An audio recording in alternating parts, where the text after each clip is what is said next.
Hi ಎಲ್ಲರಿಗೂ ನಮಸ್ಕಾರ, welcome back to my YouTube channel. ನಾನು ನಿಮ್ಮ ಪ್ರೀತಿಯ ಪವಿತ್ರ. ಇವತ್ತು ಅಮ್ಮ ಮನೆಯಿಂದ ವ್ಲಾಗ್ನ ಶುರು ಮಾಡಿದ್ದೀನಿ. ಇವತ್ತು ನನ್ನ ಒಂದು ಹುಷಾರಿಲ್ದಲ್ಲಿರೋ ಫೇಸ್ನ ನೀವು ನೋಡ್ತೀರಾ ಅಂತಾನೆ ಅನ್ಸುತ್ತೆ. ಇನ್ನು ಬೆಳಗ್ಗೆ ಎದ್ಬಿಟ್ಟು ಸ್ವಲ್ಪ ಬ್ರೇಕ್ಫಾಸ್ಟ್ ಏನಾದರೂ ಮಾಡ್ಕೊಡೋಣ ಅಂತೆಲ್ಲ ರೆಡಿ ಮಾಡ್ಕೊಳ್ತಾ ಇದ್ದೆ. ಪ್ರೀತಮ್ಗೆ ತುಂಬ ಚೆನ್ನಾಗಿದೆ. ಇಲ್ಲಿ ಬೆಳಗ್ಗೆ ಎದ್ದ ತಕ್ಷಣ ನೋಡಿ ಮಳೆ ಬಂದಿದೆ, ಆಲ್ರೆಡಿ ಸಖತ್ ತಣ್ಣಗಿದೆ. ಇನ್ನು ನಮ್ಮ ಊರಲ್ಲಿ ಊರಬ್ಬ ಮಾಡ್ತಾ ಇದ್ರು. ಸುಮಾರು 7 ದಿನ ಅಂತ ಅನ್ಕೊಳ್ಳಿ, 7 ಡೇಸ್ ಕಂಟಿನ್ಯೂಸ್ ಆಗಿ ಪೂಜೆ ಇತ್ತು. ನಾನಿವತ್ತು ನಮ್ಮ ಮನೇಲಿ ಕಡಲೆಪುರಿ ಹಾಕ್ಬಿಟ್ಟು ಒಗ್ಗರಣೆ ಮಾಡ್ತಾ ಇದ್ದೀನಿ. ಲಾಸ್ಟ್ ಟೈಮ್ ಮಾಡಿದಾಗ ಸುಮಾರು ಜನ ನಮ್ಮ ಕಡೆ ಇದು ಫೇವ್ರೇಟ್, ನಮ್ಮ ಕಡೆ ಈ ಡಿಶ್ ತುಂಬಾ ಜಾಸ್ತಿ ಮಾಡ್ತೀವಿ ಬೆಳಗ್ಗೆ ಇದ್ರೆ ಅಂತ ಕಮೆಂಟ್ಸ್ ಮಾಡಿದ್ರಿ. ಇದನ್ನ ಯಾವ ಕಡೆ ಜಾಸ್ತಿ ಮಾಡ್ತಾರೆ ಅಂತ ಗೊತ್ತಿದ್ರೆ ಕಮೆಂಟ್ ಸೆಕ್ಷನ್ ಅಲ್ಲಿ ಹಾಕಿ. ನೀವು ಟ್ರೈ ಮಾಡಿ, ತುಂಬಾ ಚೆನ್ನಾಗಿರುತ್ತೆ ಬೆಳಗಿನ ನಾಷ್ಟಕ್ಕೆ. ಅಮ್ಮ ಯಾವತ್ತೂ ಇದನ್ನ ಟ್ರೈ ಮಾಡಿರ್ಲಿಲ್ಲ, ಸರಿ ಅವ್ರಿಗೋಸ್ಕರ ಅಂತಾನೆ ಈ ಒಂದು ರೆಸಿಪಿಯನ್ನ ಮಾಡ್ತಾ ಇದ್ದೀನಿ. ಇದೇ ಸ್ವಲ್ಪ ಅವಲಕ್ಕಿಯನ್ನ ತಗೊಂಡಿದ್ದೀನಿ. ಅದನ್ನ ಸ್ವಲ್ಪ ಚೆನ್ನಾಗಿ ನೀರಲ್ಲಿ ತೊಳೆದ್ಬಿಟ್ಟು ಹಾಗೆ ಇಮಿಡಿಯೇಟ್ ಆಗಿ ತೆಗೆದು ನೀರೆಲ್ಲ ಎಂಡ್ಬಿಟ್ಟು ಎತ್ತಿಟ್ಕೊಳ್ಳೋದು. ಎಣ್ಣೆಗೆ ಸ್ವಲ್ಪ ಸಾಸಿವೆ, ಜೀರಿಗೆ, ಈರುಳ್ಳಿ, ಹಸಿರು ಮೆಣಸಿನಕಾಯಿ, ಕರಿಬೇವಿನ ಸೊಪ್ಪನ್ನ ಹಾಕೊಂಡಿದ್ದೀನಿ ಒಗ್ಗರಣೆಗೆ. ಇಷ್ಟೇನೆ. ಇದು ಚೆನ್ನಾಗಿ ಫ್ರೈ ಆದ್ಮೇಲೆ ಸ್ವಲ್ಪ ಅರಿಶಿನ, ಉಪ್ಪೆಲ್ಲ ಹಾಕೋಬೇಕು, ರುಚಿಗೆ ಎಷ್ಟು ಬೇಕೋ ಅಷ್ಟು. ನಾನಿಲ್ಲಿ ಟೊಮೊಟೊ ಯೂಸ್ ಮಾಡ್ತಾ ಇದ್ದೀನಿ. ಕೆಲವೊಬ್ರು ಹುಣಸೆ ಹುಳಿ, ನಿಂಬೆ ಹಣ್ಣಿನ ರಸನೂ ಕೂಡ ಹಾಕೊಳ್ತಾರೆ. ಅದು ನಿಮ್ಗೆ ಯಾವ ಟೇಸ್ಟ್ ಇಷ್ಟ ಆಗುತ್ತೋ ಅದನ್ನ ಹಾಕೊಳ್ಳಿ. ಚೆನ್ನಾಗಿ ಫ್ರೈ ಆದ್ಮೇಲೆ ನಾನು ನೆನ್ಸಿಟ್ಟಿದ್ನಲ್ಲ ಅವಲಕ್ಕಿಯನ್ನ ಇದರಲ್ಲಿ ಮಿಕ್ಸ್ ಮಾಡ್ಕೊಳ್ತೀನಿ. ಅಷ್ಟೇನೆ. ಇದಕ್ಕೆ ಎಷ್ಟು ಬೇಕೋ ಅಷ್ಟು ರುಚಿಗೆ ಉಪ್ಪನ್ನ ಅಡ್ಜಸ್ಟ್ ಮಾಡ್ಕೊಳ್ಳೋದು. ಇನ್ನು ಕಡಲೆಪಪ್ಪು ಬೇಕಾಗತ್ತೆ. ಒಂದು 2 ಸ್ಪೂನ್ ಅಷ್ಟು ನಾನು ಕಡಲೆಪಪ್ಪನ್ನ ಮಾಡಿ ಇಟ್ಕೊಂಡಿದ್ದೀನಿ.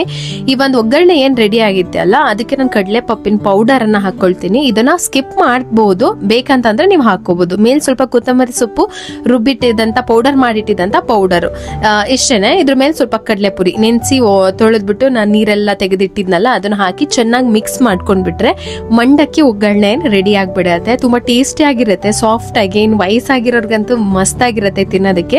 ಸೊ ಇದನ್ನ ಮಾಡ್ಕೊಟ್ಟೆ. ಅದ್ರ ಜೊತೆಗೆ ನನ್ನ ಚೈಲ್ಡ್ಹುಡ್ ರೆಸಿಪಿ ಅಂತ ಅಂದ್ರೆ ಒಂದು ಶಾವಿಗೆ ಉಪ್ಪಿಟ್ಟು. ಈ ತರ ಮಾಡ್ಕೊಂಡ್ ತಿಂದ್ರೆ ನಂಗೆ ಸಿಕ್ಕಾಪಟ್ಟೆ ಇಷ್ಟ ಆಗ್ತಾ ಇತ್ತು. ನಂಗೆ ಇದೊಂದೇ ಅನ್ಸುತ್ತೆ ಫಸ್ಟ್ ಮಾಡಕ್ ಬಂದಿದ್ದು. ಮ್ಯಾಗಿ ಮಾಡ್ದಲ್ಲೇ ಇದ್ದಾಗೆಲ್ಲ ಇದನ್ನ ಮಾಡ್ಕೊಂಡ್ ತಿಂತಾ ಇದ್ದೆ. ಹಾಗೆ ಲಾಸ್ಟ್ ಟೈಮ್ ಬ್ಲಾಗ್ ಅಲ್ಲಿ ಪ್ರೀತಮ್ದು ಈ ಒಂದು ಸ್ಕೂಟರ್ ಬಗ್ಗೆ ಸುಮಾರು ಜನ ಕೇಳ್ತಾ ಇದ್ರಿ, ಹೇಗಿದೆ ಹೇಳಿ, ಲಿಂಕ್ ಕೊಡಿ ಅಂತ ಹೇಳ್ಬಿಟ್ಟು. ಸ್ವಲ್ಪ ದಿನ ಯೂಸ್ ಮಾಡಿ ಆಮೇಲೆ ಹೇಳೋಣ ಅಂತ ಅನ್ಕೊಂಡೆ. ಇಲ್ಲಿ ಪ್ರೀತಮ್ ಯೂಸ್ ಮಾಡ್ತಾ ಇರೋದು ಲವ್ಲಾಪ್ ಎಲಿಗೆಂಟ್ ಸ್ಕೂಟರ್. ಇದು ಚೆನ್ನಾಗಿದೆ, ಒಂಥರ 3 ವೀಲ್ ಕಿಕ್ ಸ್ಕೂಟರ್ ಅಂತ. ಇದ್ರೊಳಗೆ LED ಲೈಟ್ ಕೂಡ ಇರುತ್ತೆ. ನೈಟ್ ಇದರಲ್ಲಿ ನಾನು ತೋರಿಸ್ತೀನಿ. ಸ್ಟೇಬಲ್ ವೈಡ್ ಡೆಕ್, ಮತ್ತೆ ಇದನ್ನ 3 to 10 ಇಯರ್ಸ್ ಮಕ್ಕಳು ಆರಾಮಾಗಿ ಯೂಸ್ ಮಾಡಬಹುದು. ಹೈಟ್ ಅಡ್ಜಸ್ಟ್ಮೆಂಟ್ ಇರುತ್ತೆ, ಈಸಿಯಾಗಿ ಹೈಟ್ ನ ನಾವು ಅಡ್ಜಸ್ಟ್ ಮಾಡ್ಕೊಬಹುದು. ಹ್ಯಾಂಡಲ್ ಬಾರ್ ಕೂಡ ತುಂಬಾನೇ ಗ್ರಿಪ್ ಆಗಿದೆ. ಔಟ್ಡೋರ್ ಗೇಮ್ ಅಂತೂ ಸಿಕ್ಕಾಬಡೆ ಚೆನ್ನಾಗಿರುತ್ತೆ. ಫೀಲ್ಡ್ ಗಳಲ್ಲಿ ಮಕ್ಕಳು ಆಟಾಡೋಂಗಿದ್ರೆ ಸಖತ್ತಾಗಿ ಕಾಣಿಸುತ್ತೆ. ಇನ್ನ LED ವೀಲ್ ಇದೆ, ಅದು ನೈಟ್ ಅಲ್ಲಿ ತುಂಬಾ ಒಂಥರ ಸಖತ್ ಎಲಿಗೆಂಟ್ ಆಗಿ ಕಾಣಿಸುತ್ತೆ. ಕ್ವಾಲಿಟಿ ತುಂಬಾ ಚೆನ್ನಾಗಿದೆ, ಡಿಸೈನ್ ಕೂಡ ಚೆನ್ನಾಗಿದೆ. ವ್ಯಾಲ್ಯೂ ಫಾರ್ ಮನಿ ಅಂತ ಹೇಳ್ಬೋದು. ಈಸಿ ಅಸೆಂಬಲ್, ಏನಂದ್ರೆ ಇದ್ರೊಳಗೆ ಏನು ಪಾರ್ಟ್ಸ್ ನ ಅಸೆಂಬಲ್ ಮಾಡಂಗಿಲ್ಲ. ತುಂಬಾ ಸೇಫ್ಟಿಯಾಗಿ ಕೂಡ ಇದೆ. ಸೊ ಇದರ ಡೆಕ್ ನೋಡಿದ್ರೆ 13 ಸೆಂಟಿಮೀಟರ್ ಇದೆ, ಅಂದ್ರೆ ವೈಲ್ಡ್ ಆಗಿದೆ, ತುಂಬಾ ಚೆನ್ನಾಗಿದೆ. ABEC 7 ಬೇರಿಂಗ್ ಇರುತ್ತೆ. ಸ್ಟೇಬಲ್ ಮತ್ತೆ ಸ್ಮೂತ್ ಆಗಿ ಅದನ್ನ ಹ್ಯಾಂಡಲ್ ಮಾಡ್ಕೊಬಹುದು. ವೇಟ್ ಕೆಪಾಸಿಟಿ ನೋಡೋದಾದ್ರೆ 70 kg ವರೆಗೂ ಇದು ವೇಟ್ ಕೆಪಾಸಿಟಿ ಇರುತ್ತೆ. ಹಿಂದೆ ಬಂದ್ಬಿಟ್ಟು ಪವರ್ಫುಲ್ ಪುಷ್ ಬ್ರೇಕ್ ಇರುತ್ತೆ. ಅದನ್ನ ನೀವು ಪುಷ್ ಮಾಡಿದ್ರೆ ಅಂದ್ರೆ ಪ್ರೆಸ್ ಮಾಡಿದ್ರೆ ಬ್ರೇಕ್ ಆಗುತ್ತೆ. ನನ್ನ ಮಗಂಗಂತೂ ಸಿಕ್ಕಾಪಟ್ಟೆ ಇಂಟ್ರೆಸ್ಟ್ ಇದು. ಮತ್ತೆ ಅಡ್ಜಸ್ಟಬಲ್ ಹ್ಯಾಂಡಲ್ ಬಾರು, ಅಲ್ಯೂಮಿನಿಯಂ ಅಲಾಯ್ ಇರುತ್ತೆ. ಅಂದ್ರೆ ಹ್ಯಾಂಡಲ್ ಬಾರ್ ನ ಕ್ಲೋಸ್ ಮಾಡಿ ನೀವು ತಗೊಂಡು ಹೋಗ್ಬೋದು. ಇದ್ರಲ್ಲಿ ಏನಂತ ಅಂದ್ರೆ ಟರ್ನ್ ಮೆಕಾನಿಸಮ್ ಒಂದ್ ಸಣ್ಣ ಗೊತ್ತಾಗ್ಬಿಟ್ರೆ ಆರಾಮ ಮಕ್ಕಳು ಓಡಿಸಬಹುದು. ಹೈಟ್ ಅಡ್ಜಸ್ಟ್ಮೆಂಟ್ ಹೇಳಿದ್ನಲ್ಲ, 78 ಸೆಂಟಿಮೀಟರ್ ಹೈಟ್ ತನಕ ಅಡ್ಜಸ್ಟ್ ಮಾಡಬಹುದು. 63, 68, 73, 78 ಆ ತರ 4 ಅಡ್ಜಸ್ಟ್ಮೆಂಟ್ ಇರುತ್ತೆ. ಬೇರೆ ಬೇರೆ ಕಲರ್ ಕೂಡ ಸಿಗುತ್ತೆ. ಹೆಣ್ಮಕ್ಳಿಗೆ ಪಿಂಕ್, ಗ್ರೀನ್ ಆ ತರ ನೀವು ತಗೊಳ್ಬಹುದು. ಸೊ ನಿಮ್ಗೆ ಏನಾದ್ರೂ ಪ್ರಾಡಕ್ಟ್ ಇಂಟ್ರೆಸ್ಟ್ ಇದ್ರೆ, ನಿಮ್ಮ ಮಕ್ಕಳಿಗೆ ಇಷ್ಟ ಆಗುತ್ತೆ ಅನ್ನೋದಾದ್ರೆ ನಾನು ಡಿಸ್ಕ್ರಿಪ್ಷನ್ ಅಲ್ಲಿ ಲಿಂಕ್ ಹಾಕಿರ್ತೀನಿ. ಪ್ರಾಡಕ್ಟ್ ತುಂಬಾನೇ ಅಮೇಸಿಂಗ್ ಆಗಿದೆ. ನನ್ನ ಕೇಳೋದಾದ್ರೆ ನೀವು ಆರಾಮಾಗಿ ತಗೊಳ್ಬಹುದು. ವರ್ತ್ ಅಂತ ಅನ್ಸುತ್ತೆ. ಡಿಸ್ಕ್ರಿಪ್ಷನ್ ಚೆಕ್ ಮಾಡಿ ಲಿಂಕ್. ಒಬ್ಬೊಬ್ಬರಿಗೆ ಒಂದೊಂದ್ರಲ್ಲಿ ಖುಷಿ ಸಿಗುತ್ತೆ. ಕೆಲವೊಬ್ಬರಿಗೆ ಸಿಟಿ ಲೈಫ್, ಸಿಟಿ ಜೀವನ, ಹೈಫೈ ಆ ಒಂದು ಇದ್ರಲ್ಲಿ ಖುಷಿ ಸಿಗುತ್ತೆ. ಇನ್ನು ಕೆಲವೊಬ್ಬರಿಗೆ ಅಲ್ಲಿಂದಕ್ಕಿಂತ ಹಳ್ಳಿ ಲೈಫು, ಒಂದು ಒಳ್ಳೆ ವಾತಾವರಣ, ಗಾಳಿ, ಬೆಳಕು, ಹೂವು ಇದೆಲ್ಲ ಇಷ್ಟ ಆಗುತ್ತೆ. ಇನ್ನು ಅಮ್ಮನ ಮನೆಗೆ ಒಂದು ಪಾರ್ಸಲ್ ಬುಕ್ ಮಾಡಿದ್ದೆ, ಅದೇನು ಅಂತ ನಾನು ನಿಮಗೆ ಹೇಳ್ತೀನಿ. ಅದು ಬಂತು. ನಾನು ನನ್ನ ತಮ್ಮ ಹೋಗ್ಬಿಟ್ಟು ಸ್ವಲ್ಪ ನಾನ್ ವೆಜ್ ಎಲ್ಲ ತಗೊಂಡ್ ಬಂದ್ರೆ, ಇವತ್ತಿಗೆ ಒಂದು 5 ಡೇಸ್ ಆಗಿತ್ತು. ಸೊ ನೆಕ್ಸ್ಟ್ ಡೇಗೆನೆ ಇವತ್ತಿಗೆ ನಾನ್ ವೆಜ್ ಇತ್ತು. ಎಲ್ಲರೂ ಹಬ್ಬ ಮುಗಿಸಿ ಬಾಡೂಟ ಮಾಡೋಂಥ ದಿನ. ಸರಿ, ನಾವು ಅಟ್ಲೀಸ್ಟ್ ನಾನ್ ವೆಜ್ ಏನಾದರೂ ಮಾಡಬೇಕು ಅಂತಿದ್ರಮ್ಮ. ಅಕ್ಕನೂ ಬರ್ತೀನಿ ಅಂತ ಹೇಳಿದ್ರು. ಸೊ ಹಂಗಾಗಿ ನಾವು ಮಟನ್ ತಗೊಂಡು ಬಂದ್ವಿ. ನಾರ್ಮಲಿ ನಾವು ಮಟನ್ ಸಾಂಬಾರ್ಗೆ ಸ್ವಲ್ಪ ಹಸಿ ಮಸಾಲ ಮಾಡ್ಕೊಳ್ತೀವಿ. ಪುದೀನ, ಕೊತ್ತಂಬರಿ, ಶುಂಠಿ, ಬೆಳ್ಳುಳ್ಳಿ ಎಲ್ಲ ಹಾಕಿ. ಅದು ಮಟನ್ ಸಾಂಬಾರ್ಗೆ ಒಂದು ಒಳ್ಳೆ ಟೇಸ್ಟ್ ಕೊಡುತ್ತೆ ಅಂತ. ಈ ಒಂದು ಮಟನ್ ಸಾಂಬಾರ್ ರೆಸಿಪಿ ನಾನು ಸುಮಾರು ಸರಿ ಹಾಕಿದ್ದೀನಿ, ಹಾಗಾಗಿ ನಾನೇನು ಶೇರ್ ಮಾಡ್ಕೊಂಡಿಲ್ಲ ರೆಸಿಪಿಯನ್ನ. ಈ ತರ ನಮ್ಮಮ್ಮ ಮಾಡೋ ತರನೇ ಮಾಡಿದ್ದೀನಿ. ಇನ್ನು ಅದ್ರ ಜೊತೆಗೆ ಸ್ವಲ್ಪ ಬೆಳ್ಳುಳ್ಳಿ ಕಬಾಬ್ ಮಾಡ್ಕೊಂಡೆ. ನಮ್ಮ ಅಕ್ಕನ ಮಗ ಬರ್ತಾನೆ ಅಂದರೆ ಅವ್ನಿಗೆ ಕಬಾಬ್ ಅಂದರೆ ತುಂಬ ಇಷ್ಟ. ಅವನಿಗೋಸ್ಕರ ಅಂತಾನೆ ಬೆಳ್ಳುಳ್ಳಿ ಕಬಾಬ್ ಎಲ್ಲ ರೆಡಿ ಮಾಡಿಕೊಂಡೆ. ಇದೇನಂತಂದರೆ ನಾನು ಸ್ವಲ್ಪ ಆಲ್ಟ್ರೇಷನ್ ಮಾಡ್ಕೊಳ್ತೀನಿ, ನಮ್ಮನೆ ರುಚಿಗೆ ಹೆಂಗೆ ಬೇಕು ಹಾಗೆ ಆ ಥರನೇ ಇಲ್ಲಿ ಮಾಡಿಕೊಂಡು ಹಸಿ ಖಾರ ಎಲ್ಲ ರುಬ್ಕೊಂಡಿದ್ದೀನಿ. ಇನ್ನು ಅದಕ್ಕೆ ಏನೇನು ಕೋಟಿಂಗ್ ಬ್ಯಾಟರ್ ಬೇಕೋ ಅದನ್ನೆಲ್ಲ ರೆಡಿ ಮಾಡಿಕೊಂಡು ಹಸಿ ಮಸಾಲ ಹಾಕ್ಕೊಂಡು ಸ್ವಲ್ಪ ಖಾರದ ಪುಡಿನೂ ಹಾಕ್ಕೊಳ್ತೀನಿ. ನನಗೆ ಎಣ್ಣೆಯಲ್ಲಿ ಡೀಪ್ ಫ್ರೈ ಮಾಡ್ತೀವಿ ಅನ್ನೋ ಎಲ್ಲ ಡಿಶ್ಗೂ ಸ್ವಲ್ಪ ಖಾರ ಒಂದು ಸ್ವಲ್ಪ ಮುಂದೆ ಇದ್ದರೆ ಇಷ್ಟ ಆಗುತ್ತೆ. ಇದನ್ನು ಡೀಪ್ ಫ್ರೈ ಮಾಡ್ಕೊಳ್ಳೋದು ಅಷ್ಟೇ. ಇನ್ನು ನನ್ನ ಹಸ್ಬೆಂಡ್ ಊರಿಗೆ ಹೋಗಿದ್ರು, ಸ್ವಲ್ಪ ಕೆಲಸ ಇತ್ತು ಅಂತ ಹೇಳಿ ಒಂದವೇ ಅವ್ರನ್ನೂ ಕೂಡ ಕರೆದಿದ್ವಿ ಊಟಕ್ಕೆ. ನಾನ್ ವೆಜ್ ಅಡುಗೆ ಅಂತ ಅಂದಮೇಲೆ ಅವ್ರನ್ನ ಬಿಟ್ಟು ನಮ್ಮ ಮನೇಲಿ ಏನೂ ಆಗೋದೇ ಇಲ್ಲ, ಅಳಿಯಂದಿರು ಇರಲೇಬೇಕು. ನಮ್ಮ ಅಕ್ಕನ ಹಸ್ಬೆಂಡ್ನ ಕೂಡ ಕರೆದಿದ್ವಿ, ಬಟ್ ಅವ್ರೇನೋ ಬೇರೆ ಕೆಲಸ ಇದೆ ಅಂತ ಹೇಳ್ಬಿಟ್ಟು ಹೊರಗಡೆ ಹೋಗಿದ್ರು. ಅಷ್ಟರೊಳಗೆ ಅಕ್ಕನೂ ಕೂಡ ಬಂದರು. ಅವ್ರಿಗೆ ಇದನ್ನು ಮಾಡಿಕೊಡ್ತಾ ಇದ್ದೀನಿ, ಟೇಸ್ಟ್ ಹೆಂಗಿದೆ ನೋಡಿ ಹೇಳಿ ಅಂತ. ಸೊ ಇವತ್ತು ನಾನ್ ವೆಜ್ದು ಇಷ್ಟ ಆಗಿತ್ತು. ಹೆಂಗೆ ಅಂತ ಅಂದರೆ ನಾನು ಏನೇ ಅಡುಗೆ ಮಾಡಿದ್ರು ಫಸ್ಟ್ ಬೇರೆಯವ್ರಿಗೆ ಕೊಟ್ಬಿಟ್ಟು ಟೇಸ್ಟ್ ಚೆನ್ನಾಗಿದೆಯಾ ಹೆಂಗಿದೆ ಅಂತ ಕೇಳಿನೇ ಅವ್ರಿಗೆ ಅರ್ಧ ಬೋರ್ ಮಾಡಿಸ್ಬಿಡ್ತೀನಿ ಅಂತ ಅನ್ಸುತ್ತೆ. ನನ್ಗೆ ಅವಾಗಿಂದಾನು ಅಷ್ಟೇ, ನಾನು ಏನಾದರೂ ಮಾಡಿದ್ರೆ ಅಟ್ಲೀಸ್ಟ್ ತಪ್ಪಿದ್ರೂ ಕರೆಕ್ಷನ್ಗೋಸ್ಕರನಾದ್ರೂ ನಾನು ಕೇಳ್ತೀನಿ, ಏನಾದರೂ ಮೇಲೆ ಕೆಳಗೆ ಆಗಿದ್ರೆ ಹೇಳಿ ಅಂತ. ಇನ್ನು ನನ್ನ ಹಸ್ಬೆಂಡ್ ಊರಿಂದ ಬಂದರು, ಈಗೆಲ್ಲ ಸೀಸನ್ ಅಲ್ವಾ, ಸೊ ಮ್ಯಾಂಗೋ ಎಲ್ಲ ತಗೊಂಡು ಬಂದಿದ್ರು.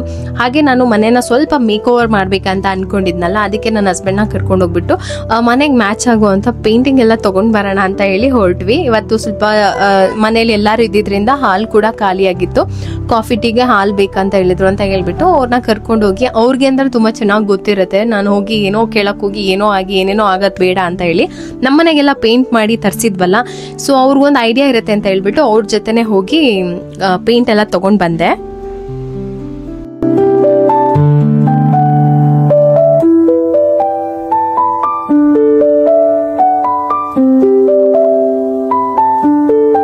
ದಿನದಿಂದ ಸುಮಾರು ಜನ ಕೇಳ್ತಾನೆ ಇದ್ರಿ ಅಮ್ಮ ಮನೆ ಹೋಮ್ ಟೂರ್ ಮಾಡಿ ಅಂತ. ಪುಟಾಣಿ ಮನೆ, ಹಂಗಾಗಿ ಅಮ್ಮಂಗೆ ಏನೋ ಒಂಥರ ಈ ಮನೇಲಿ ಏನಿದೆ ಅಂತ ಇದನ್ನ ತೋರಿಸ್ತೀಯಾ ಬೇಡ ಅಂತ. ಹಾಗಾಗಿ ಸ್ವಲ್ಪ ಒಂದು ಸ್ಟೋರೇಜ್ ಬಾಕ್ಸ್ ಏನೋ ಬೇಕಿತ್ತು, ನಾನು ಬಂದಾಗ ಯೂಸ್ ಮಾಡ್ತೀನಲ್ಲ ಅಡುಗೆ ಮನೇಲಿ, ಅದಕ್ಕೋಸ್ಕರ ಸರಿ ಅಂತ ಹೇಳ್ಬಿಟ್ಟು ಇದನ್ನ ಬುಕ್ ಮಾಡಿದೆ. ಚೆನ್ನಾಗಿದೆ ಅಂತಂದ್ರೆ ನಮ್ಮಮ್ಮಂಗೆ ಓಕೆ. ನಮ್ಮಮ್ಮಂಗೆ ಏನಂತಂದ್ರೆ ಜಾಸ್ತಿ ದುಡ್ಡು ವೇಸ್ಟ್ ಮಾಡಬಾರ್ದು, ಇರೋದ್ರಲ್ಲಿ ಏನೋ ಅಡ್ಜಸ್ಟ್ ಆಗುತ್ತೆ, ವಸ್ತುಗಳು ಹಾಳಾಗ್ದಲ್ಲೇ ಇದ್ದಾಗ ಬಿಸಾಕೋದು ಯಾಕೆ ಅಂತ. ಲಾಸ್ಟ್ ಟೈಮ್ ಒಂದ್ಸರಿ ಹಿಂಗೆ ಚಪಾತಿ ಹೊಸಿಯೋ ಮನೆ ಸ್ವಲ್ಪ ಒಡ್ದೋಗಿತ್ತು. ನಮ್ಮ ಅಮ್ಮಂಗೆ ಕೇಳ್ದೆ, ಈ ತರ ಎಲ್ಲ ಯೂಟ್ಯೂಬಲ್ಲಿ ನಾನು ಹಾಕಿದಾಗ ಹಿಂಗೆ ಅದನ್ನ ಕೊಡ್ಸೋಕ್ಕೂ ನಿಮ್ಗೆ ಆಗಲ್ವಾ ಅಂತೆಲ್ಲ ಹೇಳ್ತಾರೆ, ನೀನ್ ನೋಡಿದ್ರೆ ಬೇಡ ಅಂತೀಯಲ್ಲಮ್ಮ ಅಂತ.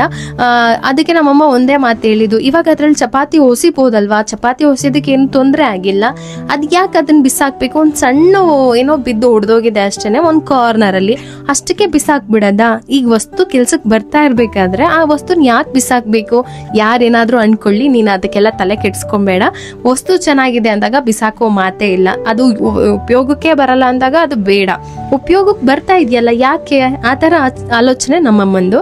ಇನ್ನು ಈ ಒಂದು ಸ್ಟೋರೇಜ್ ಬಾಕ್ಸ್ನ ಬುಕ್ ಮಾಡಿದೆ. ಪ್ರೈಸ್ ಹೇಳಿದ್ರೆ ನಮ್ಮಮ್ಮ ಹೊಡಿತಾರೆ, ಹಾಗಾಗಿ ನಾನು ಹೇಳಿಲ್ಲ. ನಿಮ್ಗೇನಾದ್ರೂ ಪ್ರಾಡಕ್ಟ್ ಬೇಕು ಅಂತಂದ್ರೆ ನಾನು ಟ್ಯಾಗ್ ಮಾಡಿರ್ತೀನಿ. ಪ್ರಾಡಕ್ಟ್ ಮಾತ್ರ ತುಂಬ ಸ್ಟೇಬಲ್ ಆಗಿ ತುಂಬ ಚೆನ್ನಾಗಿದೆ. ಒಂದು 3 ಸ್ಟೆಪ್ ಇದೆ, ಅದರೊಳಗೆ ಡೀಪ್ ಆಗೂ ಇದೆ. ಬಾಕ್ಸ್ ನಾನು ಏನಾದರೂ ಆರಾಮಾಗಿ ಮಸಾಲ ಐಟಮ್ಮು, ಸ್ಮಾಲ್ ಜಾರ್ಗಳು ಅಥವಾ ಕಪ್ಪು ಅಥವಾ ಸಾಸು ಈ ಥರ ಏನಾದರೂ ಇಟ್ಕೋಬೋದು. ಈರುಳ್ಳಿ, ಬೆಳ್ಳುಳ್ಳಿ, ಟೊಮೊಟೊ ಅದಕ್ಕೆಲ್ಲ ತುಂಬ ಜಾಸ್ತಿ ಆಗುತ್ತೆ ಅನ್ಸುತ್ತೆ, ಸ್ವಲ್ಪ ಸ್ಟೋರೇಜ್ ದೊಡ್ಡದಾಗಿರೋದ್ರಿಂದ.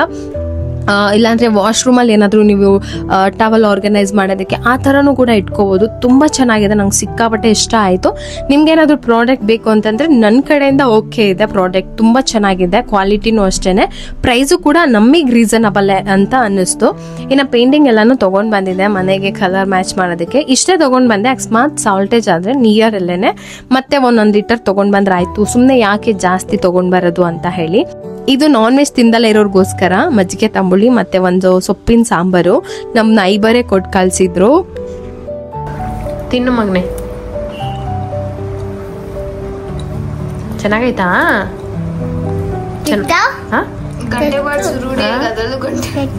ಏನಪ್ಪ?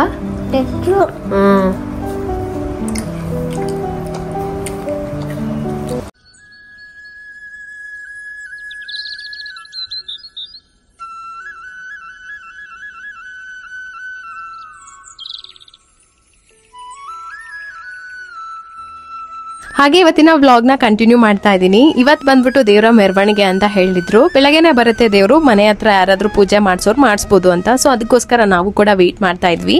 ಇನ್ನು ಹಸು ಬಗ್ಗೆ ಕೇಳ್ತಾ ಇದ್ರಿ. ಹಸು ಬಂದು ಏನಾಯ್ತು ಅಕ್ಕ, ಏನಿಲ್ವಾ, ಅದ್ರ ಬಗ್ಗೆ ಏನು ಅಪ್ಡೇಟ್ ಕೊಟ್ಟಿಲ್ಲ ಅಂತ ಹೇಳಿ ನಮಗೆ ಹೇಳ್ದೆ. ಅದು ಹುಷಾರಾಗಿಲ್ಲ ಅಂತ ಹೇಳ್ಬಿಟ್ಟು ನಾವು ಕೊಟ್ಬಿಡ್ವಿ ಅಂತಂದರೆ ಸಾಕೋರ್ಗೆ ಕೊಟ್ಟಿದ್ದು. ಸೊ ಇನ್ನು ಬಂದ್ಬಿಟ್ಟು ಇನ್ನೊಂದು ಅದ್ರದ್ದೇ ಒಂದು ಕರು ಏನೋ ಇದೆ ಅಷ್ಟೇ. ಮತ್ತೆ ನಮ್ಮ ಮನೇಲಿ ಅದೇ ಯೋಚನೆ ಮಾಡ್ತಾ ಇದ್ದಿದ್ದು, ಮತ್ತೆ ಹಸುನ ಸಾಕ್ಬೇಕಾ ಬೇಡವಾ ಅಂತ ಹೇಳ್ಬಿಟ್ಟು. ಅದಕ್ಕೂ ಮುಂಚೆಗೆ ಒಂದು ನೆಗೆಟಿವ್ ಆಗಿ ಒಬ್ರು ಕಮೆಂಟ್ ಮಾಡಿದ್ರು, ಅಂದ್ರೆ ಗೊತ್ತಿಲ್ದಲ್ಲೇ ಇರೋರು. ಯಾಕೆ ಅಂತಂದ್ರೆ ಯಾರಿಗೂ ಎಷ್ಟು ವಿಚಾರಗಳು ಆಳವಾಗಿ ಗೊತ್ತಿರೋದಿಲ್ಲ. ಮೇಲೆ ನೋಡಿ 25 ನಿಮಿಷದಲ್ಲಿ ಯಾರನ್ನೂ ಜಡ್ಜ್ ಮಾಡೋಕ್ಕಾಗೋದಿಲ್ಲ. ನೀವು ನಮ್ಮನ್ನು ಜಡ್ಜ್ ಮಾಡಿದ್ರು ತೊಂದರೆ ಇಲ್ಲ, ಬಟ್ ನಮ್ಮಮ್ಮನ ಜಡ್ಜ್ ಮಾಡೋಕ್ಕೆ ಹೋಗಬೇಡಿ. ಯಾಕೆ ಅಂತಂದರೆ ಅಷ್ಟು ಹಸುಗಳು ಅವ್ರು ಯಾವುದೋ ಒಂದು ದಿನಕ್ಕೆ ತೊಗೊಂಡು ಬಂದು, ಅಂದರೆ ವ್ಯಾಪಾರಕ್ಕೋಸ್ಕರ ಹಸು ಸಾಕಿದ್ರಿ ಅಂತ ಹೇಳಿ ಅದ್ರ ಬಗ್ಗೆ ನೀವು ಗಮನ ಕೊಟ್ಟಿಲ್ಲ. ಹಸುನ ನಿಮ್ಮ ದುಡ್ಡುಗೋಸ್ಕರ ಬಂದಂಥ ಹಸುಗಳಾಗಿದ್ರೆ ಇಷ್ಟು ಅಟ್ಯಾಚೇ ಆಗ್ತಿರ್ಲಿಲ್ಲ ನಮಗೆ. ನಮ್ಮ ಅಪ್ಪ ಹೋದ್ಮೇಲೆ ಒಂದು ಸ್ವಲ್ಪ ವರ್ಷ ತುಂಬ ಕಷ್ಟ ಆಯಿತು ನಮ್ಮ ಅಮ್ಮಂಗೆ. ಸಿಕ್ಕಾಪಟ್ಟೆ ಒಬ್ಬಂಟಿ, ನನ್ನ ಕೈಲಿ ಇರೋಕ್ಕಾಗ್ತಾಯಿಲ್ಲ, ಅವರೇ ನೆನಪಾಗ್ತಾ ಇದ್ದಾರೆ ಅಂದಾಗ ಒಬ್ಬರು ನಮ್ಮ ಪರಿಚಯ ಆದವರು ಒಂದು 2 ಕರು ತೊಗೊಂಡು ಬಂದು ಕೊಡ್ತಾರೆ. ಅದು ಒಂದು ತುಂಬ ಚಿಕ್ಕ ಕರುಗಳು. ಇಲ್ಲ ಆಂಟಿ, ಹೆಂಗೋ ಇದು ಸಿಕ್ತು ನಮಗೆ, ತೊಗೊಂಡ್ಬಿಟ್ಟಿದ್ದೀವಿ, ನಮ್ಮ ಮನೇಲಿ ಹಸು ಇದ್ದಾವೆ, ನೀವಿಷ್ಟು ಬೇಜಾರಲ್ಲಿ ಇರ್ತೀರಾ, 2 ಕರುಗಳನ್ನ ಸಾಕ್ಕೊಳ್ಳಿ, ನಿಮಗೂ ಟೈಮ್ ಪಾಸ್ ಆಗುತ್ತೆ ಅಂತ ಪುಟಾಣಿ ಕರುಗಳವು. ಏನೂ ಗೊತ್ತಿಲ್ಲ, ಅಂದರೆ ಚಿಕ್ಕ ಕರು. ಒಂದು ಸುಮಾರು ಅಂತಂದರೆ ಇವಾಗ ನಮ್ಮ ಮನೇಲಿ ಒಂದು ಕರು ನೋಡ್ತಿದ್ರಲ್ಲ, ಅಷ್ಟಕ್ಕಿಂತ ಚಿಕ್ಕ ಕರು ತೊಗೊಂಬಂದು ಕೊಟ್ಟಿದ್ದು. ಅದನ್ನು 2 ವರ್ಷ ಸಾಕಿದ್ರು ನಮ್ಮಮ್ಮ. ಆ 2 ವರ್ಷ ಎಷ್ಟು ಕಷ್ಟಪಟ್ಟರು ಅಂತ ನಮಗೆ ಗೊತ್ತು. ಅದಾದಮೇಲೆ ಎಷ್ಟು ಅಟ್ಯಾಚ್ ಆದೋ ಅಂತಂದರೆ ಮನುಷ್ಯರ ಜೊತೆ ಮಾತಾಡೋ ಥರ ನಮ್ಮಮ್ಮ ಮಾತಾಡ್ತಾ ಇತ್ತು. ಈ ಹಿಂದೆ ಜಾಗ ನೋಡಿದ್ರೆ ಇವಾಗ ಖಾಲಿ ಅನಿಸುತ್ತೆ, ಬೇಜಾರಾಗುತ್ತೆ. ಇದೇನಪ್ಪ ಒಂದು ಪ್ರಾಣಿ ವಿಚಾರವಾಗಿ ಇವ್ರು ಇಷ್ಟೊಂದು ಮಾತಾಡ್ತಾರೆ ಅಂತಲ್ಲ, ಬಿಸ್ನೆಸ್ ಅನ್ನೋದೇ ಬೇರೆ. ಇದು ಬಂದ್ಬಿಟ್ಟು ನಮ್ಮಮ್ಮ ಯಾವಾಗಲೂ ಹೇಳ್ತಾ ಇದ್ರು, ಮನೇಲಿ ನಾನು ಒಬ್ಬಳೇ ಅಲ್ಲ, ನನ್ನ ಜೊತೆ ಇನ್ನೂ 4 ಜನ ಇದ್ದಾರೆ ಅನ್ನೋ ಫೀಲ್ ಬರುತ್ತೆ ನನಗೆ ಯಾವಾಗಲೂ, ಆ 4 ಹಸುಗಳು ಅಂತ. ಸೊ ಆ ವಿಚಾರದಲ್ಲಿ ದಯವಿಟ್ಟು ನೀವು ಇದೇ ಮಾಡೋಕ್ಕೆ ಹೋಗಬೇಡಿ. ಬೇರೆ ಏನು ಬೇಕಾದ್ರೂ ಮಾತಾಡ್ಕೊಳ್ಳಿ, ಯಾಕೆಂದರೆ ಅರ್ಧ ಬರ್ಧ ವಿಚಾರ ಅಂತ ಅನ್ಕೋಬೋದು. ಬಟ್ ಅದು ಹಂಗಿಲ್ಲ. ಅವ್ರು ನಮ್ಮ ಜೊತೆಲಿ 4 ಜನ. ಆ ನೋವನ್ನು ನಮ್ಮಮ್ಮ ನೋಡಿ ಇವಾಗ ಮತ್ತೆ ನನ್ನಿಂದ ಏನೋ ನನಗೆ ಸಾಕೋಕ್ಕಾಗ್ದಲೇ ಅಥವಾ ನನಗೆ ಅದು ಹುಷಾರು ಮಾಡ್ಕೊಳ್ಳೋಕ್ಕಾಗಿಲ್ವಾ ಅಂತ ಹೇಳ್ಬಿಟ್ಟು ಮತ್ತೆ ಹಸು ಸವಾಸ ಬೇಡ ಅಂತಿದ್ದಾರೆ. ಬೇರೆ ಯಾವ ವಿಚಾರನೂ ಅಲ್ಲ. ಅವನ ಮಕ್ಕಳಿಗಿಂತ ಹೆಚ್ಚು ಒಂದು ಸಣ್ಣ ಹಸುಗಳಿಗೂ ಜ್ವರ ಬರುತ್ತೆ. ಒಂದು ಸಣ್ಣ ಜ್ವರ ಬಂದರೆ ನಮ್ಮಮ್ಮ 1 ನಿಮಿಷ ನಿಂತ್ಕೊಳ್ತಾ ಇರಲಿಲ್ಲ. ಅದಕ್ಕೆ ಏನು ಮಾಡಬೇಕು, ಹೆಂಗೆ ಅದನ್ನು ಸರಿ ಮಾಡ್ಕೊಳ್ಳೋಕೆ ಸಾಧ್ಯ, ಏನು ಕೊಡಬೇಕು, ಯಾಕೆ ಜ್ವರ ಬಂತು ಅಂತ ಹೇಳಿ ಅದರಿಂದನೇ ಓಡಾಡ್ತಾ ಇರೋರು. ಅಷ್ಟು ಅದನ್ನು ಮಕ್ಕಳಿಗಿಂತ ಹೆಚ್ಚಾಗಿ ಸಾಕಿದ್ರು. ಅವ್ರು ಹತ್ತಿರೋದನ್ನು ನಾನು ನಿಜವಾಗ್ಲೂ, ಅಂದರೆ ನಾವೆಲ್ಲನೂ ನಿಮಗೆ ಡೈರೆಕ್ಟಾಗಿ ವಿಡಿಯೋಗೋಸ್ಕರ ಕ್ಯಾಮ್ರಾ ಮುಂದೆ ಅಂತ ಹೇಳ್ಬಿಟ್ಟು ತಂದು ತೋರಿಸಲ್ವಲ್ಲ, ಹಂಗಾಗಿ ನಿಮ್ಗೆ ಅದ್ರ ಆಳ ಆಗ್ಲ ಗೊತ್ತಾಗೋದಿಲ್ಲ. ಅಷ್ಟು ಹತ್ತಿದ್ದಾರೆ. ಅದನ್ನು ನಾನು ಕಂಟೆಂಟ್ ಅಂತ ಮಾಡ್ಕೊಂಡಿದ್ರೆ ನಿಮಗೆ ಅದು ಗೊತ್ತಾಗ್ತಾ ಇತ್ತು, ಬಟ್ ನಮಗೂ ಇದಾಗ್ತಾಯಿತ್ತು. ನಾವು ಆ ಥರ ಎಲ್ಲ ಮಾಡಲ್ಲ. ಸೊ ಹಾಗಾಗಿ ಕೆಲವೊಬ್ರಿಗೆ ಅದು ವಿಚಾರ ಗೊತ್ತಾಗಲ್ಲ. ಅದ್ರ ಬಗ್ಗೆ ಜಾಸ್ತಿ ಮಾತಾಡೋದು ಬೇಡ. ನಾವೇನು ಅಂತ ನಮಗೆ ಗೊತ್ತಿರಬೇಕು. ನಮ್ಮ ಒಳ್ಳೆತನ, ನಮ್ಮ ಆತ್ಮವಿಶ್ವಾಸ ನಮಗೆ ಮಾತ್ರನೇ ಇರಲಿ, ಬೇರೆಯವ್ರಿಗೆ ತೋರಿಸೋದು ಬೇಡ. ಇನ್ನು ದೇವ್ರು ಬರುತ್ತೆ ಅಂತ ಹೇಳ್ಬಿಟ್ಟು ಏನು ಮಾಡಿದ್ವಿ, ಬೆಳಗ್ಗೆನೇ ಬರುತ್ತೆ ಮೆರವಣಿಗೆ ಅಂತ ಹೇಳಿದ್ರು ಅಂತ ಬೆಳಗ್ಗೆನೇ ಎಲ್ಲರೂ ರೆಡಿ ಆಗಿಬಿಟ್ಟು ವೆಯ್ಟ್ ಮಾಡ್ತಾನೆ ಇದ್ದೀವಿ. ಇವತ್ತೊಂದು ವಾರ ಹೆಂಗಾಯಿತು ಅಂತ ನಾನು ನಿಮ್ಗೆ ಹಂಗೆ ಹೇಳ್ತೀನಿ. ಇನ್ನು ನಾನು ರೆಡಿ ಆದೆ, ನಮ್ಮ ಅಕ್ಕ, ನಮ್ಮಮ್ಮ ಎಲ್ಲರೂ ಕೂಡ ರೆಡಿ ಆದರು. ಆರತಿ ಅಂದರೆ ಪೂಜೆಗೆ 2 ದೇವ್ರು ಬರುತ್ತೆ ಅಂತ ಹೇಳಿದರು. ಎಲ್ಲ ದೇವ್ರ ಪೂಜೆಗೂ ಕೂಡ ರೆಡಿ ಮಾಡಿಕೊಂಡೆ. ಅಕ್ಕನೂ ಸ್ವಲ್ಪ ಎಲ್ಲ ಎತ್ತಿಟ್ಕೊಂಡ್ರು. ದೇವ್ರ ಪೂಜೆಗೆ ಏನೇನು ಪೂಜೆಗೆ ವಸ್ತುಗಳೆಲ್ಲ ಬೇಕಾಗಿತ್ತು ಅದನ್ನೆಲ್ಲ ಎತ್ತಿ ರೆಡಿ ಮಾಡಿ ಇಟ್ಕೊಂಡ್ರು.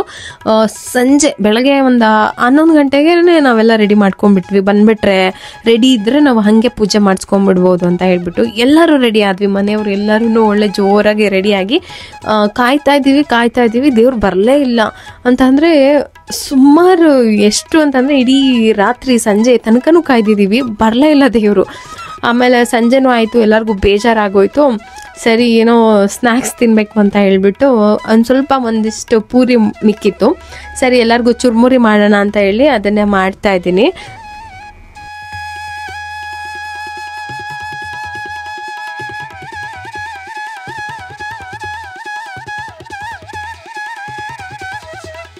ಇನ್ನು ದೇವ್ರ ವಿಚಾರ ಏನಾಯಿತು ಅಂತಂದರೆ, ಪ್ರತಿಯೊಂದು ಮನೆಗೂ ಹೋಗಿ ಪೂಜೆ ಮಾಡಿಸ್ಕೊಂಡು ಬರಬೇಕಾದ್ರೆ ತಡ ಆಗಿದೆ. ಅವ್ರು ನಮಗೆ ಹೇಳಿರೋದು ಬೆಳಗ್ಗೆನೇ ದೇವ್ರ ಮೆರವಣಿಗೆ ಆಗತ್ತೆ ಅಂತ. ಸೊ ನಾವು ಕೂಡ ಇನ್ನೇನು ಆರತಿ ಮಾಡಿರಲಿಲ್ಲ, ದೇವ್ರ ಪೂಜೆನಾದರೂ ಮಾಡೋಣ ಅಂತ ಹೇಳ್ಬಿಟ್ಟು ರೆಡಿ ಮಾಡ್ಕೊಂಡ್ವಿ.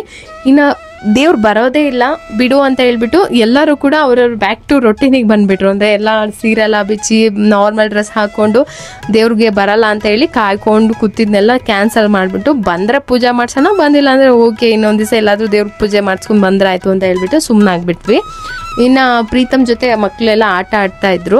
ಅವನ್ನ ಆಟ ಆಡ್ಸೋದೇ ಖುಷಿ ಆಗ್ಬಿಟ್ಟಿದೆ. ಇನ್ನೊಂದು ಖುಷಿ ವಿಚಾರ ಏನು ಅಂತಂದ್ರೆ ಪ್ರೀತಮ್ ತುಂಬಾ ಮಾತಾಡ್ತಾ ಇದ್ದಾನೆ, ಬಟ್ ಶೂಟ್ ಮಾಡಕ್ ಆಗ್ತಾ ಇಲ್ಲ ನನಗೆ ವಿಡಿಯೋನ. ಅಂದ್ರೆ ಅವ್ನ ಮಾತನ್ನ ಕ್ಯಾಪ್ಚರ್ ಮಾಡಕ್ ಆಗ್ತಾ ಇಲ್ಲ, ಮಕ್ಳ ಜೊತೆ ಬಿಸಿ ಇರ್ತಾನಲ್ವಾ.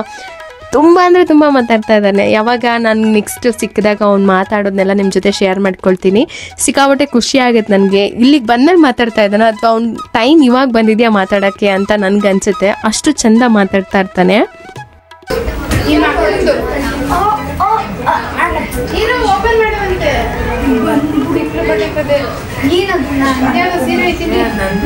ಇನ್ನು ಆಲ್ಬಮ್ ಬಂದಾಗಿಂದ ಅಮ್ಮನಿಗೂ ಅಕ್ಕಂಗೂ ತೋರಿಸಿರ್ಲಿಲ್ಲ. ಪ್ರಗತಿದು ಹಾಫ್ ಸ್ಯಾರಿ ಫಂಕ್ಷನ್ ಆಲ್ಬಮ್ ಇತ್ತಲ್ಲ, ಅದು ಸರಿ ಅಂತ ಹೇಳ್ಬಿಟ್ಟು ನಾನು ಇವಾಗ ಅದನ್ನ ತೋರ್ಸೋಣ ಅಂತ ಅನ್ಕೊಂಡು ತಗೊಂಡು ಬಂದಿದ್ದೆ. ಇನ್ನು ಅಕ್ಕ ಎಲ್ಲ ಬಂದಿದ್ರಲ್ಲ, ಎಲ್ಲರೂ ನೋಡ್ತಾ ಇದ್ರು.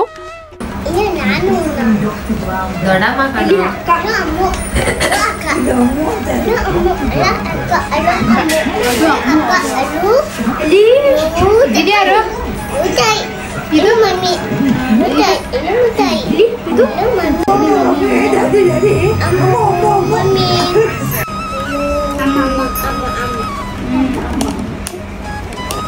ಇದ್ಯಾರು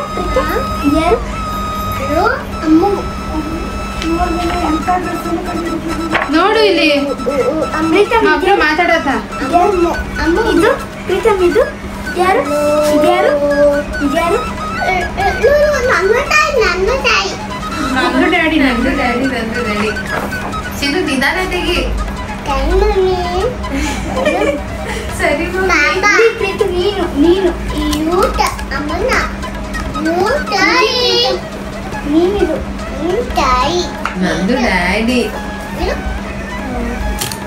ಅಲ್ಲಿ ಪೋಸ್ ಕೊಟ್ಟಿ ಅಂದ್ರೆ ಏನ್ ಮಾಡೈತಪ್ಪ ಅಮ್ಮ? ಮಾಡು ಮಾಡು.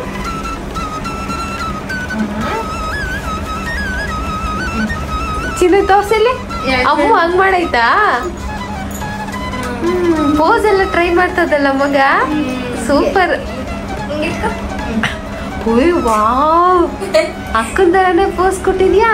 ಇಲ್ಲಿ ಕಿವಿಲ್ ಬಾಳ ಇಟ್ಕೊ.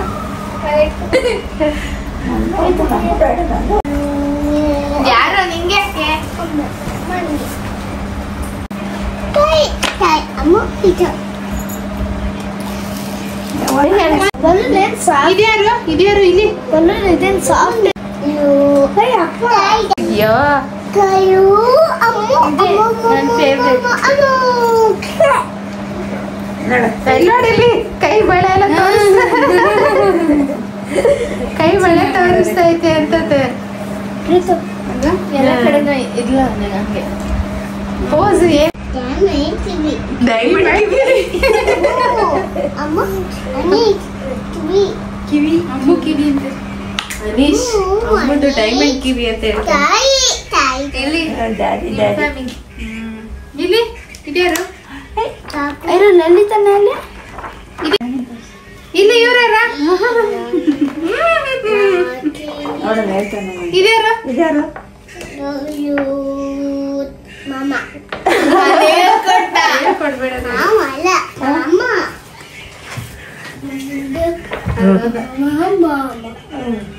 ಮಾಮ ಮಾಮ ಮಾಮ ಇಲ್ಲ ಇಲ್ಲ ಇಲ್ಲಿ ಇಲ್ಲಿ ನಾನು ಮಾಮ ಮಾಮ ಅಲ್ಲ ನೀವು ಮಾಮ ಅದಲ್ಲ, ಇಲ್ಲ ನೋಡಿ ಇಲ್ಲಿ ಮಾಮ ನೀವು ಮಾಮ ಇಲ್ಲ. ಪ್ರಗತಿ ಹಾಫ್ ಸ್ಯಾರಿ ಫಂಕ್ಷನ್ ಬಗ್ಗೆ ಸುಮಾರು ಜನ ಹೇಳ್ತಾ ಇದ್ರಿ, ತುಂಬ ಚೆನ್ನಾಗಿತ್ತು ಅಂತ ಹೇಳಿ. ಫೋಟೋಸ್ ಕೂಡ ಅಷ್ಟೇ ತುಂಬ ಚೆನ್ನಾಗಿ ಬಂದಿತ್ತು. ಮೇಕಪ್ ಜಾಸ್ತಿ ಆಯ್ತೇನೋ ಅಂತ ಅವಾಗ ಹೇಳ್ತಾ ಇದ್ರಿ, ಬಟ್ ಆಲ್ಬಮ್ ನೋಡಿದಾಗ ನಂಗೆ ಅನಿಸಿತ್ತು ಮೇಕಪ್ ಇವಾಗ ಕರೆಕ್ಟ್ ಆಗಿದೆ ಅಂತ. ಬಟ್ ಇನ್ನೂ ಮಿನಿಮಲ್ ಆಗಿ ಮಾಡಿಸಿದ್ರೆ ಇನ್ನೂ ನ್ಯಾಚುರಲ್ ಆಗಿ ತುಂಬ ಚೆನ್ನಾಗಿ ಬರ್ತಾಯಿತ್ತು ಅಂತ. ಎಲ್ಲ ಫೋಟೋಸ್ದು ನಾನು ಆಲ್ರೆಡಿ ವ್ಲಾಗಲ್ಲಿ ಹಾಕಿರ್ತೀನಿ. ಇಂಟ್ರೆಸ್ಟೆಡ್ ಆ ವ್ಲಾಗ್ನ ನೋಡಿ. ನಿಮಗೆ ಎಲ್ಲ ಫೋಟೋಸ್ ಡಿಟೇಲ್ ಆಗಿ ಅದರೊಳಗಿದೆ. ಕಂಪ್ಲೀಟ್ ಆಲ್ಬಮ್ದು ಫೋಟೋಸ್ನ ನಾನು ಶೇರ್ ಮಾಡ್ಕೊಂಡಿದ್ದೀನಿ. ಮತ್ತೆ ಇದಕ್ಕೆ ಅಂತ ಅನಿಸುತ್ತೆ, ಫಂಕ್ಷನ್ ಏನಾದರೂ ಒಂದು ಸ್ಪೆಷಲ್ ಡೇಸಲ್ಲಿ ಒಂದಿಷ್ಟು ಆಲ್ಬಮ್ ಮಾಡಿಸಿಟ್ಕೊಂಡಾಗ ಯಾವಾಗ ಬೇಕಾದರೂ ಅದನ್ನು ರಿಪೀಟಾಗಿ ನಾವು ನೋಡ್ತಾ ಇರ್ಬೋದು. ಅದೇ ಫೀಲ್ ಬರುತ್ತೆ, ಅದೇ ಖುಷಿ ಸಿಗುತ್ತೆ ನಮಗೆ. ನನಗೂ ಕೂಡ ಅಷ್ಟೇ, ಎಷ್ಟು ಸರಿ ಆಲ್ಬಮ್ ನೋಡಿದ್ರೆ ಅದೇ ಖುಷಿ ಆಗುತ್ತೆ. ಆಗುತ್ತೆ. ಇನ್ನು ಊರಿಂದ ಬರಬೇಕಾದ್ರೆ ಇವಾಗ ಸ್ಟಾರ್ ಫ್ರೂಟ್ ಸೀಸನ್ ಅಲ್ವಾ, ನನ್ನ ಹಸ್ಬೆಂಡ್ ಸ್ಟಾರ್ ಫ್ರೂಟ್ ತಂದಿದ್ರು, ಮತ್ತು ಹಲಸಿನ ಹಣ್ಣು, ಬಾಳೆಕಾಯಿ ಮತ್ತು ಮಾವಿನ ಹಣ್ಣು ಎಲ್ಲನೂ ತೊಗೊಂಡು ಬಂದಿದ್ರು. ಈ ಟೈಮಲ್ಲಿ ಸ್ವಲ್ಪ ಹಣ್ಣೆಲ್ಲ ಸಿಗುತ್ತೆ ಊರಿಗೆ ಹೋದರೆ. ಇನ್ನು ಮಕ್ಕಳಿಗೆ ಅಂತ ಹೇಳ್ಬಿಟ್ಟು ಸಣ್ಣದಾಗಿ ಕಟ್ ಮಾಡಿ ಸ್ವಲ್ಪ ಉಪ್ಪು ಹಾಕಿ ಕೊಟ್ಟೆ. ಇನ್ನು ನಮಗೆ ಅಂತ ಹೇಳ್ಬಿಟ್ಟು ಉಪ್ಪಿನ ಜೊತೆಗೆ ಖಾರದ ಪುಡಿ ಹಾಕೊಂಡು ತಿಂದ್ರು ತುಂಬ ಟೇಸ್ಟಿಯಾಗಿರುತ್ತೆ. ಇದನ್ನ ಯಾಕೆ ಸ್ಟಾರ್ ಫ್ರೂಟ್ ಅಂತ ಹೇಳ್ತಾರೆ ಅಂದರೆ ಹಿಂಗೆ ಕಟ್ ಮಾಡಿದಾಗಲೇ ನಮಗೂ ಗೊತ್ತಾಗೋದು. ಏನು ಮಾಡಿದೆ? ಹ್ಯಾಪಿ ಬರ್ಡೇ ಕೇಕ್ ಮಾಡಿದ್ಯಾ? ಯಾರ್ದು ಬರ್ತಡೆ? ಯಾರ್ದು ಹ್ಯಾಪಿ ಬರ್ಡೇ ಟು ಯು. ಅಯ್ಯಯ್ಯೋ ಬಿದ್ದಾಯ್ತಲ್ಲ ಮಗನ ಕೇಕು. ಅಲ್ಲಿಂದ ನೈಟ್ ಏನಾಯಿತು ಅಂತಂದರೆ ಸುಮಾರು 3 ಗಂಟೆ, ಬೆಳಗಿನ ಜಾವ 3 ಗಂಟೆಗೆ ದೇವ್ರು ಬಂತು. ನಮ್ಮ ಅಮ್ಮಂಗೆ ಕೇಳಿಸ್ಬಿಟ್ಟಿದೆ ದೇವ್ರ ಸೌಂಡು. ಸೊ ದೇವ್ರು ಬಂತು ಎದ್ದೇಳಿ ಪೂಜೆ ಮಾಡಿಸ್ಬೇಕಂತ ಹೇಳಿ ಒಂದೇ ಸೌಂಡು. ಅವಾಗ ಪಟ ಪಟ ಪಟ ಪಟ ಕಣ್ಣು ಬಿಟ್ಟಿಲ್ಲ, ನಾವು ಏನೂ ನೋಡಿಲ್ಲ. ದೇವ್ರ ಸಾಮಾನು ತೊಗೊಂಡು ಬಂದು ಪಟ್ ಅಂತ ರೋಡಲ್ಲಿ ನಿಂತ್ಕೊಂಡ ತಕ್ಷಣ ನಮ್ಮ ಮುಂದೆ ದೇವ್ರು ನಿಂತಿದೆ, ಅಷ್ಟೇ, ಏನೂ ಗೊತ್ತಿಲ್ಲ ನಮಗೆ. ಆಮೇಲೆ ಅಲ್ಲಿದ್ದ ತಟ್ಟೆ ಹಾಗೆ ರೆಡಿ ಈ ಥರ ತೊಗೊಂಡು ಬಂದ್ಬಿಟ್ಟು ಫೈನಲ್ ಪೂಜೆ ಮಾಡಿಸ್ಕೊಂಡು ಮನೆಗೆ ಹೋಗ್ತಾ ಇದ್ದೀವಿ. ಹೆಂಗೆ ಅಂದರೆ ಹಿಂಗೆ ಪೂಜೆ ಮುಗ್ದೋಯ್ತು. ಒಂಥರ ಡ್ರೀಮ್ ಥರ, ಕನ್ಸಲ್ಲಿ ಏನಾದರೂ ಇದು ಆಗ್ತಾ ಇದೆಯಾ ಅಥವಾ ನಿಜಾನ ಅನ್ನೋ ಥರ ಪೂಜೆನೂ ಮುಗಿಸ್ಕೊಂಡ್ಬಿಟ್ವಿ. ಹಿಂಗಾಯ್ತು ಇವತ್ತಿನ ಪೂಜೆ. ನಾವು ರೆಡಿಯಾಗಿ ನಾವು ಕಾದು ಬರಲೇ ಇಲ್ಲ. ಅಂದರೆ ಎಲ್ಲನೂ ಅಷ್ಟೇ ಅಲ್ವಾ, ನಾವೇನು ಅಂದ್ಕೊಳ್ತೀವಿ ಅದಕ್ಕೆ ಆಪೋಸಿಟ್ ಆಗಿ ಒಂದೊಂದ್ಸರಿ ಮಿರಾಕಲ್ ಥರ ಆಗಿಬಿಡುತ್ತೆ. ಅಯ್ಯೋ ನಾವೇನು ಅಂದ್ಕೊಂಡ್ವಿ ಇಲ್ಲಿ ಏನಾಯಿತು ಅಂತ. ಇನ್ನು ಬೆಳಗ್ಗೆಗೆ ನಾನ್ ವೆಜ್ಗೆ ಅಂತ ಹೇಳ್ಬಿಟ್ಟು ಜಾಸ್ತಿ ಪುದೀನ ತೊಗೊಂಡು ಬಂದುಬಿಟ್ಟಿದ್ದೆ. ಸರಿ ಅದನ್ನೆಲ್ಲ ಹಾಕಿ ಪುದೀನ ರೈಸ್ ಮಾಡೋಣ ಅಂತ ಹೇಳಿ ಪುದೀನ ರೈಸ್ ಮಾಡ್ಕೊಳ್ತಾ ಇದ್ದೀನಿ. ಇದಕ್ಕೆ ಪುದೀನ, ಸ್ವಲ್ಪ ಹಸಿರು ಮೆಣಸಿನ್ಕಾಯಿ, ಶುಂಠಿ, ಬೆಳ್ಳುಳ್ಳಿ, ನೀರು ಹಾಕ್ಕೊಂಡು ಉಪ್ಪು ಆವಾಗಲೇ ಹಾಕ್ಕೊಂಡ್ಬಿಟ್ಟು ಚೆನ್ನಾಗಿ ರುಬ್ಬಿಟ್ಟು ಪೇಸ್ಟ್ ಮಾಡಿ ಇಟ್ಕೊಂಡಿರ್ತೀನಿ. ಇದನ್ನು ಒಗ್ಗರಣೆ ಹಾಕ್ಕೊಳ್ಳೋದು. ಒಗ್ಗರಣೆಗೆ ಸ್ವಲ್ಪ ಎಣ್ಣೆ, ಸಾಸಿವೆ ಹಾಕ್ಕೊಳ್ಳೋದು, ಕಡಲೆಬೇಳೆ, ಕಡಲೆ ಬೀಜ ಹಾಕ್ಕೊಂಡಿದ್ದೀನಿ. ಬೇಕಂದರೆ ಸ್ವಲ್ಪ ಒಣಮೆಣ್ಸಿನ್ಕಾಯಿ ಹಾಕೋಬೋದು ಒಗ್ಗರಣೆಗೆ. ಹಸಿರು ಮೆಣಸಿನ್ಕಾಯಿಗಿಂತ ಒಣಮೆಣ್ಸಿನ್ಕಾಯಿ ಚೆಂದ, ಯಾಕೆಂತಂದರೆ ಇದು ಹಸಿರಾಗಿರುತ್ತೆ. ಹಸಿರು ಮೆಣಸಿನ್ಕಾಯಿ ಹಾಕ್ಕೊಂಡ್ರೆ ಇನ್ನೂ ಹಸಿರಾಗ್ಬಿಡುತ್ತೆ, ಮೆಣಸಿನ್ಕಾಯಿ ಹುಡ್ಕೋಕ್ಕಾಗಲ್ಲ ಅಂತೇಳಿ. ಅದ್ರ ಮೇಲೆ ಸ್ವಲ್ಪ ಕರಿಬೇವು ಸೊಪ್ಪು ಹಾಕ್ಕೊಂಡ್ಬಿಟ್ಟಿದ್ದೀನಿ. ಚೆನ್ನಾಗಿ ಫ್ರೈ ಆದಮೇಲೆ ರುಬ್ಬಿರೋ ಪೇಸ್ಟ್ ಹಾಕ್ಕೊಂಡು ಎಣ್ಣೆ ಸಪ್ರೇಟ್ ಆಗೋ ತನಕ ಚೆನ್ನಾಗಿ ಕುದಿಸ್ಕೊಂಡು ಅನ್ನ ಮಿಕ್ಸ್ ಮಾಡ್ಕೊಳ್ಳೋದು. ಬೇಕಂದ್ರೆ ಸ್ವಲ್ಪ ಅರಿಶಿನ ಪುಡಿ ಹಾಕೋಬೋದು, ಉಪ್ಪು ಬೇಕಂದರೆ ಇವಾಗಲೇ ಸ್ವಲ್ಪ ಅಡ್ಜಸ್ಟ್ ಮಾಡ್ಕೊಳ್ಳೋದು. ಇಲ್ಲ ಅನ್ನಕ್ಕೆ ಉಪ್ಪು ಹಾಕಿ ಮಾಡ್ತೀನಿ ಅಂತಂದರೆ ಅವಾಗ ಸರಿ ಹೋಗ್ಬಿಡುತ್ತೆ. ಇದು ಬೆಳಗಿನ ಬ್ರೇಕ್ಫಾಸ್ಟ್ಗೆ ತುಂಬ ಚೆನ್ನಾಗಿರುತ್ತೆ ಮಕ್ಕಳಿಗೆ, ನೀವು ಟ್ರೈ ಮಾಡಿ. ಅದ್ರ ಜೊತೆಗೆ ಕರಿಬೇವಿನ ಚಟ್ನಿ ಮಾಡ್ತಾ ಇದ್ದೀನಿ. ಇದು ನನಗೋಸ್ಕರ ಮಾಡಿಕೊಂಡೆ. ಜಾಸ್ತಿ ಕರಿಬೇವು ಇತ್ತಲ್ಲ, ಅದಕ್ಕೆ ಸ್ವಲ್ಪ ಒಣಮೆಣ್ಸಿನ್ಕಾಯಿ, ಬೆಳ್ಳುಳ್ಳಿ ಮತ್ತು ಹುಣಸೆ ಹಣ್ಣು, ಉಪ್ಪು ಹಾಕ್ಕೊಂಡು ಸ್ವಲ್ಪ ನೀರು ಹಾಕ್ಕೊಂಡು ರುಬ್ಕೊಳ್ಳೋದು. ಖಾರ ನೋಡ್ಕೊಂಡು ಹಾಕ್ಕೊಳ್ಳಿ. ನಮ್ಮ ಮನೇಲಿ ಸ್ವಲ್ಪ ಖಾರ ಕಮ್ಮಿ ಇತ್ತೇನೋ ಅಂತ ಹಾಕ್ಕೊಂಡೆ, ಸ್ವಲ್ಪ ಸ್ಪೈಸ್ ಜಾಸ್ತಿ ಆಯಿತು. ಇದು ಖಾರ ಜಾಸ್ತಿ ಇತ್ತಂತೆ, ನಮ್ಮ ಮನೇಲಿ ಸ್ವಲ್ಪ ಕಮ್ಮಿ ಇತ್ತು, ಆ ಲೆಕ್ಕಾಚಾರದಲ್ಲಿ ಮಾಡಿಬಿಟ್ಟೆ. ಇನ್ನು ಒಗ್ಗರಣೆ ಕೊಟ್ಕೊಂಡ್ಬಿಟ್ರೆ, ಅಂದರೆ ಕರಿಬೇವಿನ ಸೊಪ್ಪು ಏನು ಪೇಸ್ಟ್ ಮಾಡಿದ್ನಲ್ಲ ಅದಕ್ಕೊಂದು ಒಗ್ಗರಣೆ ಅಷ್ಟೇ. ಚಟ್ನಿ ರೆಡಿ, ಅನ್ನದ ಜೊತೆ ಮಿಕ್ಸ್ ಮಾಡ್ಕೊಳ್ಳೋದು. ಇನ್ನು ನೆಕ್ಸ್ಟ್ ಬ್ಲಾಗಲ್ಲಿ ಹೋಮ್ ಮೇಕ್ ಓವರ್ ಹೆಂಗಾಯಿತು, ಮನೆ ಹೆಂಗಿದೆ ಅಂತ ಹೇಳ್ಬಿಟ್ಟು ನಾನು ವಿಡಿಯೋಗಳಲ್ಲಿ ಹಾಕ್ತೀನಿ. ಖಂಡಿತ ನಿಮ್ಗೆ ಯಾವ ಬ್ಲಾಗ್ಸ್ ಇಷ್ಟ ಆಗುತ್ತೆ ಅನ್ಕೊಳ್ತೀನಿ. ಈ ಬ್ಲಾಗ್ ಇಷ್ಟ ಆಗಿದ್ರೆ ಲೈಕ್ ಮಾಡಿ, ಶೇರ್ ಮಾಡಿ, ಚಾನಲ್ನ ಸಬ್ಸ್ಕ್ರೈಬ್ ಮಾಡ್ಕೊಂಡಿಲ್ಲ ಅಂದರೆ ಸಬ್ಸ್ಕ್ರೈಬ್ ಮಾಡ್ಕೊಳ್ಳಿ. ಸಿಗ್ತೀನಿ ನೆಕ್ಸ್ಟ್ ಬ್ಲಾಗಲ್ಲಿ. ಅಲ್ಲಿವರೆಗೂ ಟೇಕ್ ಕೇರ್, ಬಾಯ್.